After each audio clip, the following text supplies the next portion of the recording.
Hi everybody, I have already put Giorgio under his veil of mystery, and I've got a wine here. Veil of mystery. What do I call it then? Okay, no, hang on. I've got a wine here that I absolutely love. I've bought you a little bit. A little Okay. bit. No, I've bought you enough. Okay. Okay.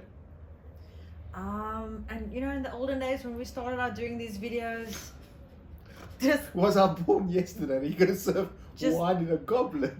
no, but it might change the whole taste. Okay. Have a look. Questo non è vino, bella mia. This is okay. So now you're throwing me a proper curveball, no? You know I'm in love with this, but Are we in South I Africa? I want you to taste, smell, and tell me if you think we're on home soil or whether we are abroad. If we are abroad, where are we? Okay, so I'm Maybe in Greece? Greece. This. No, Retsina is in Greece, not this, bella mia. So I'm not gonna swirl because I think I know what it is. And if I'm gonna swirl, I'm not gonna do it justice. I'm getting a lot of almonds, roasted almonds, almost that sesame seed that we roasted last night. I'm getting burnt orange peel. Okay, I don't think we're in South Africa. No, Yeah, but taste it. I don't think we're in South Africa.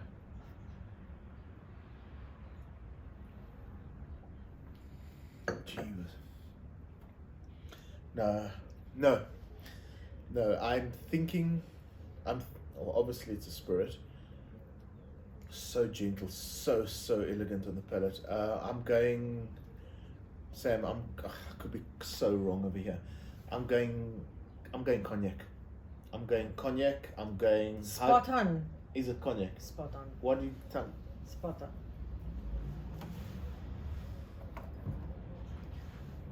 Oude Molen cognac, right? Aka cognac. Well, mind you. But let's not even put it in the same category because it's not cognac. No, it's no. It's a not Cape trying Brandy. to be cognac. No, wow. You didn't know we had this though. No. Is that why you poured so little in the glass there? Well, let me quickly just stand still with Oude Molen. You know, we had to put a spirit category in, and not just a spirit category, it's made from grapes. But there's been a whole new change over in branding South Africa's finest pot still brandies. And this is we now call it Cape Brandy. Cape Brandy because it's something as elegant and powerful as cognac, but it's not trying to be cognac. But what the public still is yet to understand in their heads and what's in their glass and making that connection is that actually, this is the XO. We'll quickly chat about all the different categories. But so this has spent at least 10 years maturing in oak, where the same category for an XO for cognac I think is 6 years. So actually the rules that governs the finest Cape Brandies in South Africa is actually cognac, yeah. much stricter. And I mean, if you go to Oude Molen is now based in Elgin.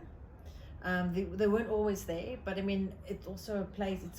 It's much cooler, so it's perfect for the brandies to age. Sure.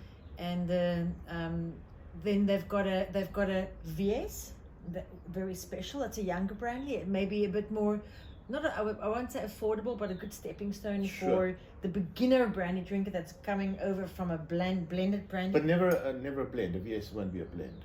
No. And then you've got the Sam. What? What? The very Nothing. Very special. Have a look what your hand says. No, I don't blame you. No, I don't blame you. I have to remember now. I don't blame you No, at all. I can't do that. No, I don't. No. Yes, you can. Of course you can. I don't blame you, Sam. Well, You I know what, can't. I can't remember his name. Sure. His France. name René. Yeah, with René. You don't have I'm to. sorry, I can't. I tried No, to, it's but a I difficult tried to surname. write it in my hand, but I can't remember It's his fine. name. It's fine. Anyway, who came to the whole colonialism and spread coming. Yeah, it's fine. Yeah, sure. On a Dutch ship.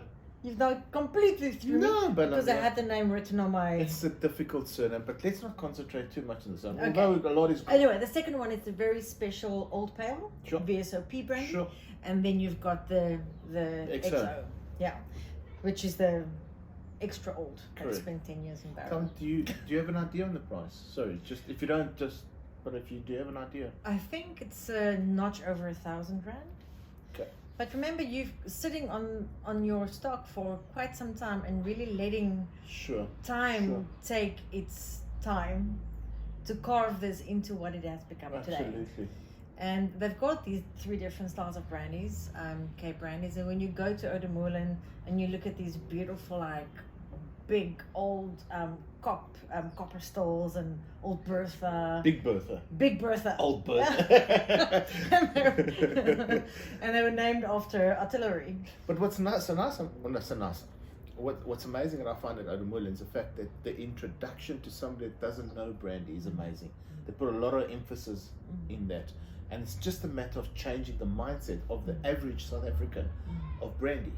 Well, if you go and you do this whole experience at Oude Molen, they will explain to you how certain René, how he changed the way people made brandy in South Africa, and where it all started with the first fabrican and to where it is today. Sure. And I think that's a history that not a lot of people are aware of, and how much is really put into it. I mean, and the South African Brandy Foundation has put a lot of work behind developing this brand as something that's really fine and elegant and luxurious coming from South Africa. They got my backing, And- that's for sure. They got your backing, that's for Well, sure. I'm very biased when it comes to the Sure. finest brandies in South Africa, and yes, Cognac's got its place, but I think it's time that South Africans really take notice. I really thought it was a Cognac. I honestly thought Yeah, it was. well, it's.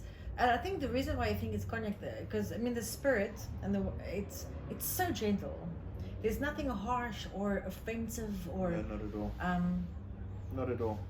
and it's got a lot of warm spice, sweet spice, fruit, dried fruit, even primary fruit. I mean, I get like freshly cut nectarine. There's some honeyed notes, and for something to have been in oak for so long, to still have all these like layers, and it really engages you. So what we're gonna do with Sip and Savor is to really gradually introduce different brandies. I mean, we can go and visit some other spirits. No, sure. I mean, George and I have got something up our sleeves anyways. But let's go through them and show you how they really work beautifully with food. And here's a song. How are you gonna pair this with? I'd like to pair this with something very earthy. Like mushroom. Yeah, but like mushrooms, intense mushroom flavors, nice porcini mushrooms, maybe on a nice bruschetta with a nice crostini would go exceptionally well. Even a mushroom soup with this would go exceptionally well. And pairing brandies with food is becoming more and more popular. I mean, if you go to Asia, you'll find that they'll put a bottle of brandy on the table and they'll have the whole meal with a bottle of brandy. So definitely coming in.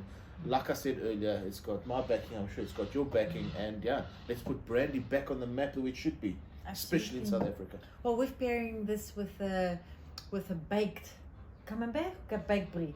I can't remember now. Fig. Yeah, with figs. So again, teasing your palate through something a bit more earthy, a bit more smooth, a bit more velvety. So it's okay. I'm talking way too much. Way too much. Okay. Thank you very much. Thank you, guys. Thank you for the 25 mils that I got in my glass. Go do the tour. Go do the tour. Even just lint balls. Yeah. Yeah.